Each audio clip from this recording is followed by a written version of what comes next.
Listo, ¿no?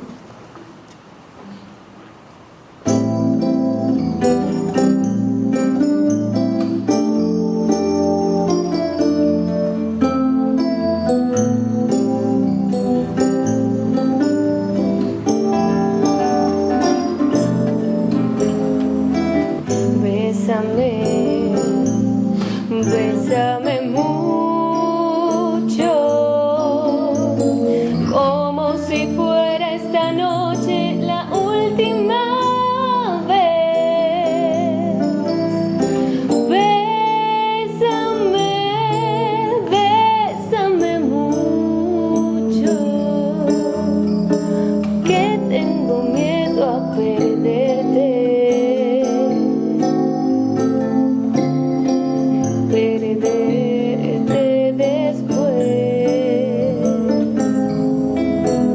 Yo leo porque es como una pasión.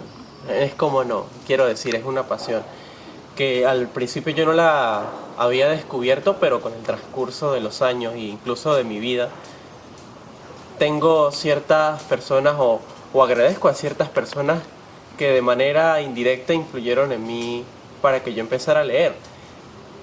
Yo no lo percibía como una pasión o como algo que me llenara hasta que lo empecé a hacer. No, a veces nosotros no conocemos lo que queremos hacer, la práctica que se va desarrollando en el camino, y ahora pues lo podemos, o incluso yo lo puedo asumir de esa manera. Yo leo porque me muestra una realidad muy diferente, me muestran historias, me muestran escenarios, cosas, y como se dice popularmente, o como también lo he escuchado, quien lee vive más de una vida. Esto a mí, por ejemplo, me llena bastante. Siento que es como percibir el mundo desde el punto de vista de alguien que ha querido dejar su esencia en lo que hace, en lo escrito, en el papel, en lo que le llena. Y a veces nosotros no conocemos mucho de una persona hasta que lo leemos. Por ejemplo, juzgamos a cualquier escritor, autor, tal vez no reconocido, y no sabemos qué parte de su alma, de su vida se plasma en eso que quiere decir. Los anhelos, los sueños, lo que esa persona a veces ha querido hacer y ha estado frustrado, lo representa en uno de esos personajes o en alguna de esas cosas que vienen a ser parte de su creación, de lo que nosotros podemos plasmar, de lo que nosotros podemos hacer. Y esa es una de las motivaciones más grandes de las cuales tengo para poder decir que yo leo. Incluso en mi carrera, yo soy estudiante ya del 5º año de comunicación social.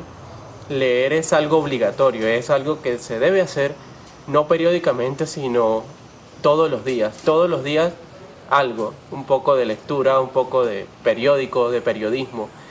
Todo lo que me permite a mí vincular la pasión, porque en realidad es una pasión leer, es una forma de vivir. La lectura es algo trascendental en la vida de cualquier ser humano. Es muy triste a veces cuando me topo con personas que dicen, no, yo nunca he leído, a mí eso no me importa, lo mío es otra cosa. Porque realmente son personas que no han descubierto un punto bastante clave en la vida de cualquier ser humano, que es encontrarse con esa lectura. Nosotros conocemos nuestra historia a través de relatos que están escritos, por eso tenemos los libros de historia, por eso tenemos las anécdotas, por eso tenemos cada una de esas tradiciones que, si bien se van pasando de forma oral, ahora las tenemos. Y qué mejor manera, de manera escrita y de manera escrita y plasmada en los libros, en algo que queda un registro. Por eso son tan importantes nuestras bibliotecas. Incluso a mis espaldas está la biblioteca de aquí de nuestra universidad, de la ULA Táchira. Bésame, bésame mucho, que tengo miedo a perderte, perderte después. Yo leía los cuentos de Horacio Quiroga. es una cuentística de horror, pero yo como joven estaba en bachillerato, no conocía nada de lectura, no conocía, o sea, conocía muy poco de mundo literario, y me encuentro con este tipo de libros, este tipo de narraciones que para mí era fantástico, era increíble percibir la sensación de lo que quería decir el autor en ese momento, en ese instante. Y yo recuerdo mi felicidad al leer el primer cuento que yo tuve en mis manos, que se llama El Hijo, de Horacio Quiroga, que les invitaría a leer porque es demasiado fantástico. Es algo que, bueno, lo digo demasiado a manera muy personal, porque la sensación que yo tuve al finalizar la lectura todavía la mantengo en mí, que era de mucho asombro, y en realidad era la felicidad de comprender que a través de lo que está escrito, de lo que se sigue plasmando y de lo que está, tú puedes acceder a conocer lo que quiso decir el autor, como yo ya lo venía reiterando, y destapar en ti esa curiosidad de querer conocer más, de querer buscar otras cosas, de querer hacer y hasta de escribir, porque posterior a eso me entusiasmé tanto que lo quise reproducir en mí, ¿no? Y inicialmente tratar de escribir unos primeros cuentos a manera muy rápida, sin tener ningún tipo de experiencia, y que si hoy en día yo los vuelvo a releerlo, o sea, lo que yo hice en algún principio, pues ya tengo cierta forma de corregirme muchas fallas que se pudieron haber generado en ese momento, pero de alguna manera era el punto de partida para algo que sigue marcando mi vida. Y a veces cuando me preguntan qué me da felicidad a mí o cuál es el gusto que me da, yo les digo que es escribir. Y viene a partir desde ese punto, cuando yo empecé a leer cuentos, cuando yo empecé a leerme mi primera novela, que fue una novela más o menos infantil, que se llama Cupido es un murciélago, de una escritora ecuatoriana, María Fernanda Heredia. Eso fue la primera vez que yo me leí un libro completo en mi vida. Yo nunca lo había hecho. Yo tendría más o menos unos 11 o 12 años cuando eso pasó, y más allá fue despertándose en mí ese sentido de la alegría de la lectura. Cada quien lo vive o lo experimenta de una manera diferente. Por lo menos yo lo sentí en ese momento desde el cuento. Muchas personas lo experimentan o lo sienten desde la poesía, otros desde las fábulas, otros desde las novelas, y de otro tipo de narraciones, otros tipos de géneros que están presentes en el sentir y en el cotidiano escribir de muchos autores regionales, nacionales, internacionales. 1984 de George Orwell. Si bien es una obra a la cual podemos referirnos como una realidad escrita en los años 40 y que vivimos hoy en día, incluso muy pertinentemente en nuestro país, al empezar a leer el escrito de Orwell,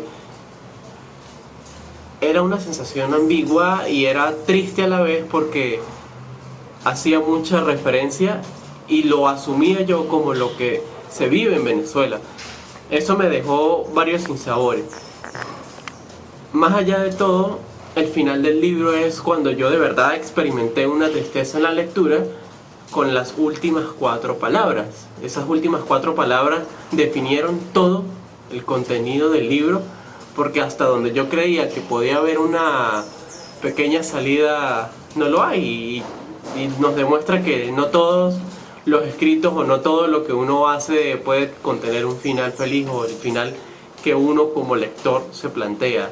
A veces queremos llevar la historia por un lugar porque nos vamos imaginando, nos vamos haciendo la forma de la trama, y cuando el escritor nos da una cachetada y nos muestra otra realidad a la cual no queremos, o si bien por nuestras convicciones no nos sentimos tan identificados, pues nos pega bastante, nos hace retumbar el sentimiento. Esos son puntos álgidos que tiene la lectura, pero son puntos que nos demuestran y nos hacen crecer como lectores, porque encontramos que no todo es como nosotros queremos, incluso así se nos muestra en la vida.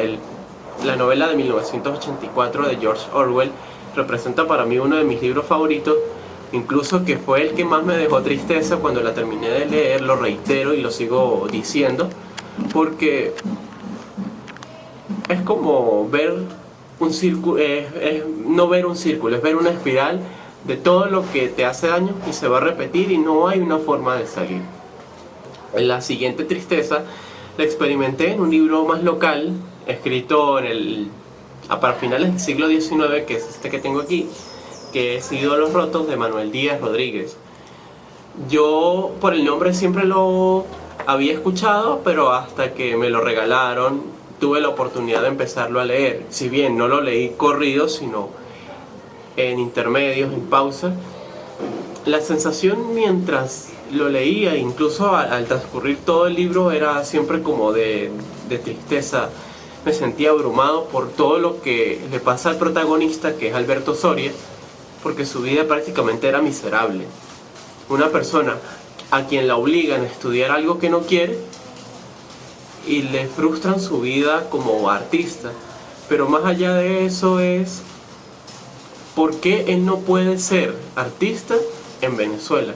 ¿Por qué él no puede ser lo que quiere ser en el país donde nació? Y si ya eso pasaba, porque era reflejo de la realidad de finales del siglo XIX, hablamos de finales del 1890, y lo estamos viviendo ahora, 2 siglos después, sigue siendo triste. Y la historia, todo lo que pasa, y incluso si les puedo adelantar algo, es la profanación a su obra. Es una de las cosas más tristes que yo vi en el libro, y también personajes que le dicen a él: si tú quieres ser alguien, si tú te quieres realizar, no lo vas a poder hacer aquí. Entonces, viéndolo de esa perspectiva, a nosotros, o por lo menos a mí, me generaba un impacto negativo, me generaba un sinsabor horrible, y me dolía él, me dolía la situación, me dolía la cruda realidad. Pero más allá de eso, Manuel Díaz Rodríguez lo plantea de una manera excelente, lo plantea de una manera en que te inmiscuyes tanto en la lectura que todas las desgracias que le pasan a Alberto, pues prácticamente las sentía como mías. Y esos son 2 de las tristezas, si bien ya la de Orwell como la de ahorita, que yo recuerdo y siempre mantengo muy presentes. Incluso este libro es uno de los que yo también recomiendo leer mucho, porque nos hace poner los pies en la tierra como lectores y nos hace vernos en que no la tenemos fácil, ni siquiera para quien escribe, ni siquiera para quien tiene. Quiero tenerte muy cerca, mirarme en tus ojos, verte junto a mí. Piensa que tal vez mañana yo ya estaré lejos, muy lejos de aquí. Por ejemplo, yo siempre voy por casa, ¿no? Menciono a los venezolanos. Y ya lo decía con Manuel Díaz Rodríguez, que es una persona muy clásica de Venezuela, es literatura prácticamente obligada, como las obras de Andrés Bello. También puedo mencionar un poco más acá de Manuel Díaz Rodríguez, pero sigue siendo del siglo XX, a Miguel Otero Silva. Miguel Otero Silva se puede decir que es uno de mis escritores venezolanos favoritos. Sus obras son bastante contundentes, escritas en un lenguaje muy claro, pero que llevan un mensaje en ese trasfondo que toca la fibra de cada persona. Si bien cada quien lee, siente y hace propia cada obra en la cual se está yendo inmerso, estos 2 autores le dejan a uno esa espina, ¿no? Esa cuestión clavada en uno. Tenemos a Teresa de la Parra, que con solo 2 obras se consagró como una escritora venezolana también bastante reconocida en su primera obra, que fue Ifigenia, una obra bastante extensa, densa, pero mostraba la realidad de la sociedad venezolana, ¿no? De la mujer en esos primeros indicios de rebeldía, de quererse emancipar a ser independiente, a no mostrarse sumisa a una sociedad caraqueña que venía influenciada por la parte de la Europa colonial, de la Europa conquistadora. En Las Memorias de Mamá Blanca, que fue su segunda obra, de la relación de personas adineradas viviendo en un sistema rural, pero siempre siendo pudientes. Otros tipos de autores, por ejemplo, ya más internacionales, lo mencionaba Orwell en sus obras como 1984, como Rebelión en la Granja, que siempre dejan algo que toca, que marca. Lo tenemos en Ray Bradbury con Fahrenheit 451, que es una obra también de estilo distópico como lo es 1984, pero que va enfocado hacia otro campo que tiene que ver mucho con la lectura, pero son bomberos que no apagan incendios sino queman libros. Es más o menos el restarle la importancia al saber, al conocimiento, a que todo se puede controlar, a que todo se puede reducir a cenizas. Si bien es una obra, cuando yo la leí, que me dejó bastante, lo vemos para completar como lo que se llama una trilogía de la distopía del siglo XX, que está 1984, Fahrenheit 481 de Ray Bradbury, y completa ese triángulo Aldous Huxley con su obra Un Mundo Feliz, que es como la contraparte de 1984, que viene a ser con que te controlan pero dándote todo. ¿Qué quiere decir esto? Porque es más fácil crear una sociedad súper avanzada, llevada hacia los extremos de la tecnología, donde te controlan, pero dándote todo. O sea, no hay problema si, ejemplo, hay una guerra, pero no, aquí está el nuevo teléfono. Prácticamente en este momento pues no se habla de celulares, pero es una equiparación a lo que nosotros tendríamos hoy en día. Otro tipo de autores muy clásico y que a mí me encanta, Dante Alighieri.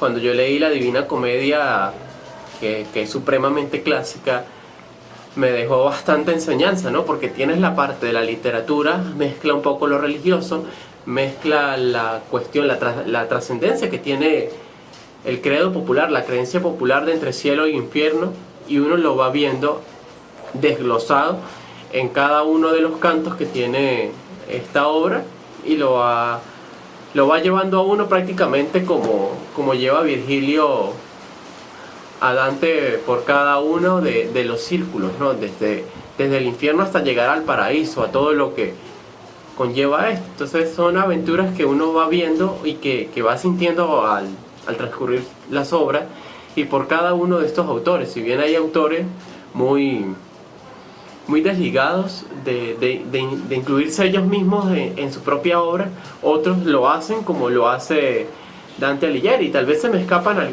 muchos otros autores que son muy buenos, inclusive autores venezolanos más modernos, como por ejemplo puedo decir de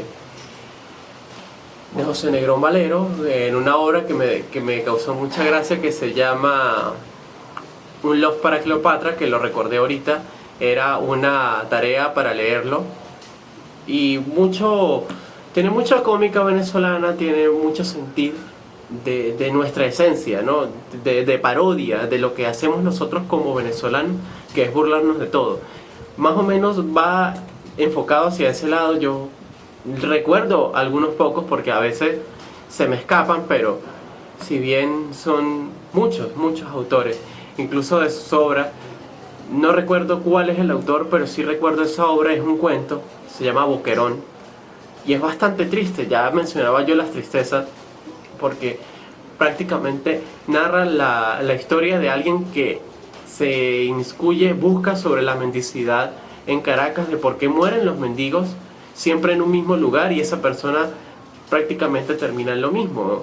El cuento de Boquerón, no recuerdo el autor, pero si lo pueden ubicar, vale la pena leerlo porque sigue siendo una realidad.